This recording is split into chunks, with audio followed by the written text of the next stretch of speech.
In a dark house, Rikka is running from a dragon-masked ninja. She hides in a space in the attic, however the ninja finds her. She showcases exceptional ninja skills herself, but gets tricked by the ninja and she trips on trap bombs. The ninja attacks her and pierces through the floor right beside her face. She takes the opportunity and flips behind, attacking the ninja with a lit bomb. The bomb goes off, but Rikka panics as the masked ninja is her grandfather, Hio. Hio falls through the ceiling, tricking Rikka into thinking he is hurt and catches her, ultimately winning the duel. They showcase a cute bond between grandfather and granddaughter. However, Hio lectures Rikka as she used the dull end of her weapon in the fight, as she does not want to hurt others. Hio tells her that she comes from a clan of ninjas who kill if their mission demands it. Rikka objects to it, saying it is nice to play with him, but she actually wants to be like her dad. This infuriates Hio as he wants her to follow in his footsteps and lead the Tsurugi clan forward. Rikka forces his mask on his face and runs away, telling him not to decide for her. Hio ends the conversation and Rikka opens a secret door and goes to meet her father. Rikka scans her eye and enters to meet her dad Alan, a renowned robot scientist. Alan asks her if she made a hole and ran away, making Rikka curious about how he knew about it. He opens a chute in the ceiling, letting an eagle in and asks Rikka if she wants to meet others. A dog and a mouse come into sight. Alan made animal drones so they could befriend humans. The dog greets Rikka, after which she finds they don't have names yet. She asks her dad if she could name them. After all this, she realizes how cool her dad is and tells him she wants to be like him. Although he's grateful he tells her, she does not have to be the same as him. She should have her own way in life, and even though Hio is strict, he also wants the same for her. While looking at a picture of his friends, he says that he has made his share of mistakes. After several years, Rikka returns home from college on her birthday after successfully passing the college entrance exams. Meanwhile, Alan is visited by his old friends, Lauren and Brad, who are trying to convince him to use the animal drones for evil intents. Alan strictly denies it.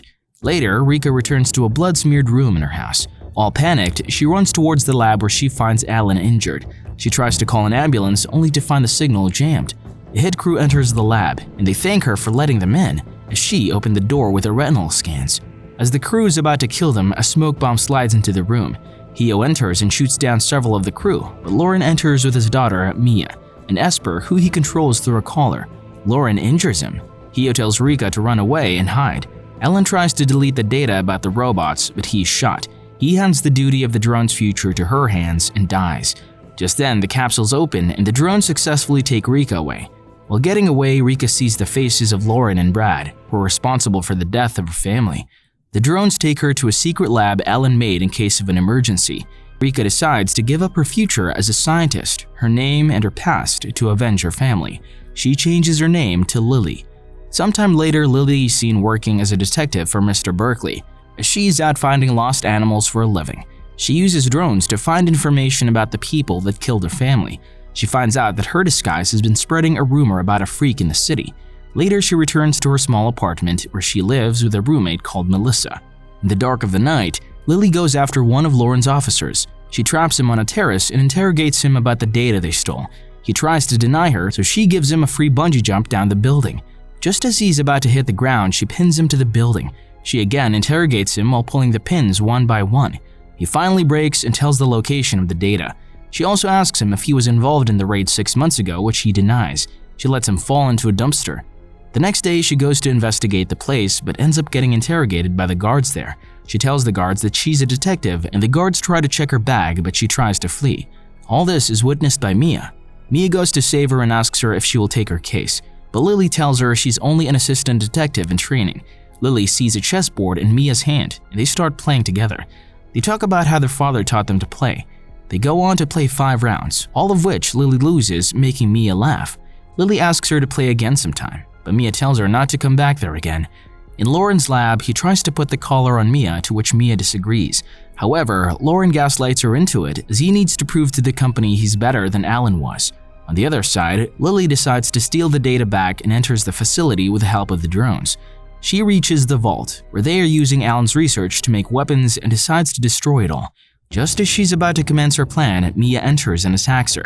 As they fight, Mia hits her, making her mask fall off, and realizes that it's Lily. Lauren also recognizes her and goes mad, and blabbers about why Alan was so respected when he's shunned. Lily gets mad and attacks him. Lauren shoots at Lily himself. The image of Lily running toward him disappears, and she attacks from elsewhere. Mia stops her attack, but Lily manages to get on top of Mia. Mia's mask falls off and Lily recognizes her. Even though it's Mia, Lily tries to kill her but gets stopped by the dog. The dog tells her they will help get her information about the attack as well as to get the data back, but won't help her to become a murderer. Lily shouts at the dog to obey her as she's its master, but the dog replies that she's not his master, but his friend. Just then, Mia gets up as Lauren activates the collar as he believes that this is the perfect opportunity to test his invention against Alan's inventions. His madness turns Mia into lighting, destroying everything around them. Suddenly, Lily shouts Mia's name, making her come back to her senses. However, Mia's impact makes the whole building collapse. Lily escapes with Mia and the drones. She asks the eagle to find where Lauren ran off to. Lily again attempts to kill Mia, however the dog tells her it is not what Alan would have wanted. However, she tells him there's no way to find that out as he is dead, to which the dog tells her Alan might be dead, but his teaching lives on with her. Lily takes Mia to her apartment where Melissa takes care of her wounds. Mia dreams about her happy childhood and how her father started experimenting on her. When she wakes up, Melissa introduces herself and starts cooking for her. As it's the first time they had guests, she goes overboard and panics, injuring herself. But everything turns out fine and they all eat.